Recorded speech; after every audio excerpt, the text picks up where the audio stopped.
À tous pour Baptiste, on est donc box 1, je récupère la voiture du et on va pouvoir s'installer ici. Donc victoire pour Baptiste. Ouais, salut Baptiste, tu vas bien? Salut, ça va et toi? Bah écoute, super, on se retrouve aujourd'hui sur le circuit Paul Ricard pour un premier épisode, hein, c'est pas mal. Tu vas aller rencontrer André qui est le chef de piste qui va te montrer les lieux et comment ça se déroule. Ok, super. Bonjour André. Et bonjour. Salut, je te remercie de nous recevoir ici. C'est top, on est vraiment ravis avec toute mon équipe là Un plaisir, écoute, de vous accueillir. de faire notre premier épisode ici, c'est vraiment un honneur. Tu es responsable sportif et des pistes du site, hein, c'est bien ça? Voilà, la dénomination exacte, c'est directeur sportif et directeur des pistes. Je gère en fait les relations avec les différentes fédérations. Je dois gérer tous les roulages courses, d'avoir le staff nécessaire pour gérer une course, que y ait des contrôles techniques, qu'il y ait des briefings qui soient faits, que la piste reste en état. Que tout puisse se faire dans les bonnes Exactement. conditions, en sécurité. Exactement. Du coup, ton parcours pour arriver à ce métier-là?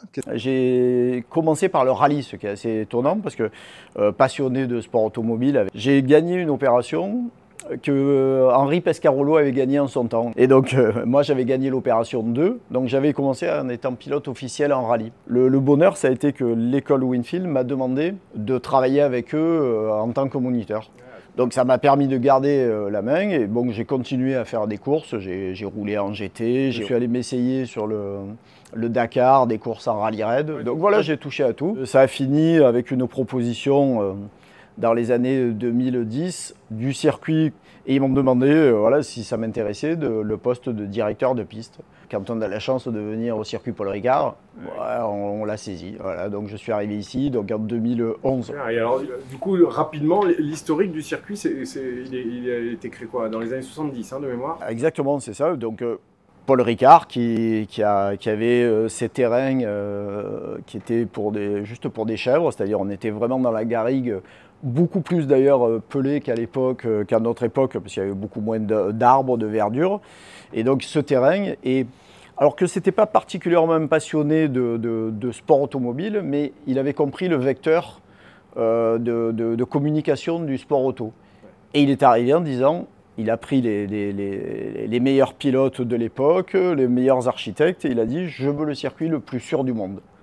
D'où la création des espaces, voilà, pour éviter que les pilotes aient un choc, parce qu'à l'époque, il faut dire que ce soit sur tous les plateaux, la F1, la F2, la F3, il y avait quand même beaucoup de pilotes qui malheureusement se blessaient gravement, voire de décès sur les pistes.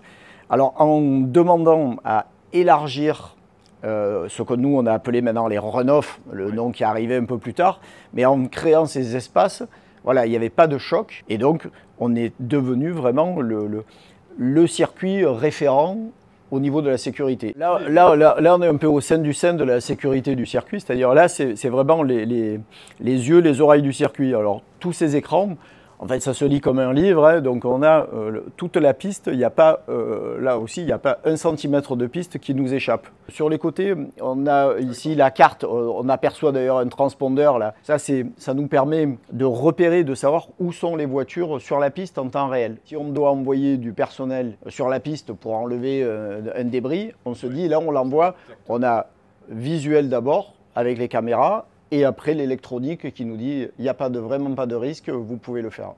Ensuite, le sonomètre, toutes les fédérations sont de plus en plus attentives au bien-être de tout le monde. Et donc, la réduction des émissions sonores, c'est un bienfait. Bah écoute, j'ai hâte de découvrir ça. Tu nous emmènes faire un petit tour Allez, bah écoute, on va te faire une petite découverte piste. Avec grand plaisir, ouais. Allez, c'est parti, on y va.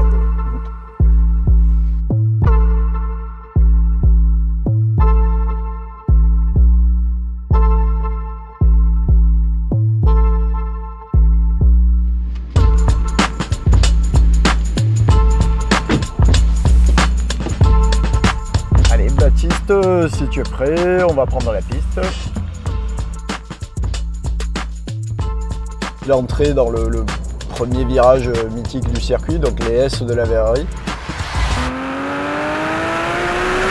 Assez technique, voilà, avec une petite bosse. Là, on ne se douterait pas que le circuit soit aussi vallonné, mais il l'est. Et là, on se retrouve dans la chicane, donc la première chicane de l'hôtel.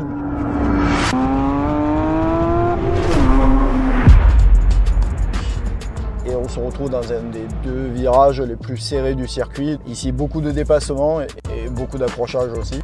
On rentre ici dans la partie la plus rapide du circuit, donc droite Sainte-Baume. Ici, le gauche Sainte-Baume. Alors là, si on avait le plaisir d'avoir des monoplaces, ça passe à fond absolu. Mais avec des GT, c'est un virage assez délicat. On atteste les traces à droite et à gauche. Alors, autant te dire que là, j'ai des factures de tous les constructeurs de tous les côtés, avec des voitures bien détruites, parce qu'on a quand même beaucoup de vitesse et beaucoup d'énergie. Et là, selon les configurations de piste, on peut avoir 1 km 800 de ligne droite, ou alors, c'est ce qu'on va faire, on va prendre ce qu'on appelle la chicane nord, qui est le tracé qu'utilisait la F1. Et quel est le record de vitesse ici? Une moto avec du 357. Oui, 350, là on rigole plus. Hein. Et du coup, le record du tour?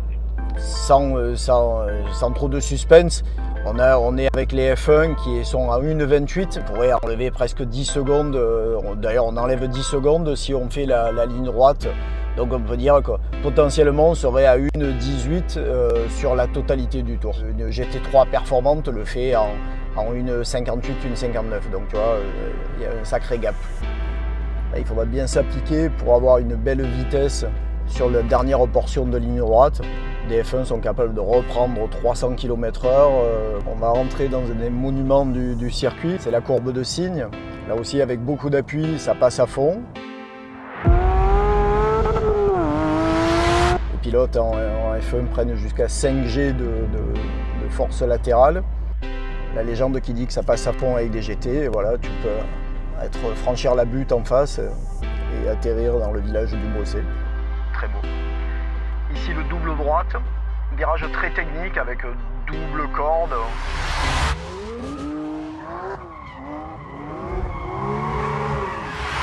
Un gauche très technique où on laisse l'auto monter un petit peu au large et on finit avec un léger frein pour revenir chercher un point de corde très tardif. Le but là, c'est de réaccélérer assez tôt pour avoir de la vitesse pour cette longue courbe de Garlaban là qui est très sympa avec une voiture qui est très instable, voilà, sur le freinage où il faut bien se réaligner. Et là, même principe, et on vient se réaligner sur la gauche pour préparer le dernier virage du circuit. Voilà, il est essentiel de bien préparer cette sortie parce que derrière on a 900 mètres de ligne droite, voilà, d'accélérer tôt. Et voilà, et là on vient de boucler un tour du circuit. C'est quoi ton meilleur souvenir ou ta meilleure anecdote là sur la piste? Le meilleur souvenir, en fait, j'ai eu la chance quand même d'avoir un ami d'enfance qui s'appelait Jean Alési et de venir assister à son premier Grand Prix sur le circuit. C'est-à-dire on était arrivés, nous, en deux petits inconnus, parce que lui aussi était en Formule 3000, mais pas en F1 encore, donc avec la carrière qu'on lui connaît après. Et donc quand on s'est pointés tous les deux, il a fallu montrer chaque fois patte blanche à 10 contrôles successifs avant de pouvoir rentrer. Donc voilà, ça c'était un très bon souvenir. Écoute, un grand merci pour cette présentation de la piste. Là, j'ai vraiment hâte de mettre les roues et de rouler de manière dynamique. Je t'ai donné les clés, après maintenant, ça sera à ta libre adaptation. Voilà, sois prudent et amuse-toi. Je te remercie bien.